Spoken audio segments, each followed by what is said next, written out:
આજે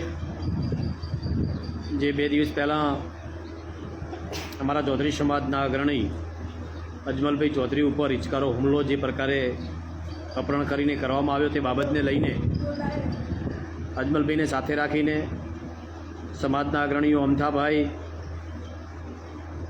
અને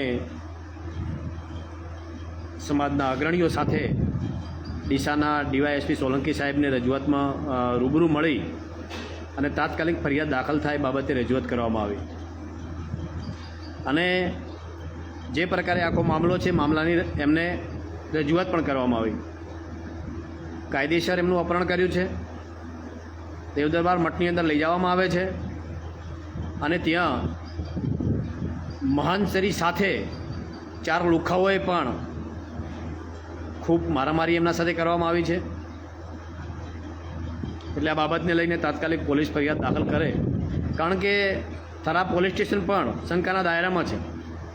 ગઈકાલે 112માં ફોન કરવામાં આવ્યો ત્યારે ત્યાં પોલીસ પહોંચે છે, ત્યાં મારામારી પછી વિડીયો ઉતારવામાં આવે છે એમનો કે તમે સાથે આવ્યા છો, તમારી ગાડી લઈને તમે આવ્યા છો।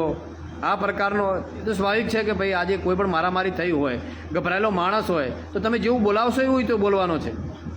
પોલીસની હાજરીમાં બોલાવડાવીને વિડીયો ઉતારવામાં આવે છે એટલે પોલીસ પણ શંકાના દાયરામાં છે।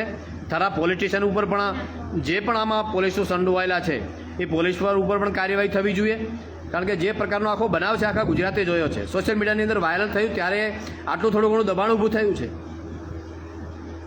અને ડીવાયએસપી સોલંકી સાહેબને મળ્યા છીએ તો સોલંકી સાહેબ પણ ગોળ વાત કરે છે।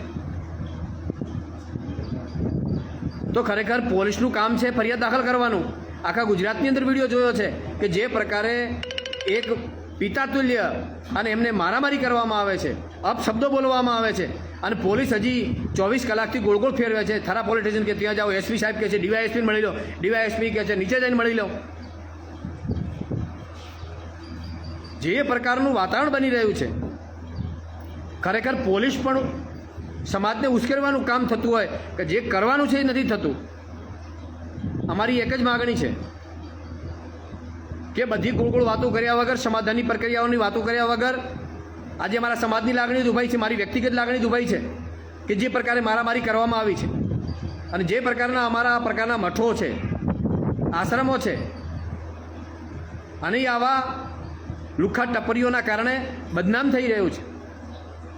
આવા લુખ્ખા ટપરીઓને તાત્કાલિક એરેસ્ટ કરવા જોઈએ, તાત્કાલિક ફરિયાદ દાખલ કરો, ગોળ ફેરવાની વાતો બંધ કરો, કોઈ પણ રાજકીય આથા બનવાનું પણ બંધ કરો। હું ખુદ આજે અરજણભાઈ સાથે, અમારા અમથાભાઈ અગ્રણીઓ હતા, બધાની સાથે આજે રૂબરૂ ડીસાના ડીવાયએસપી સોલંકી સાહેબને મળ્યા છીએ।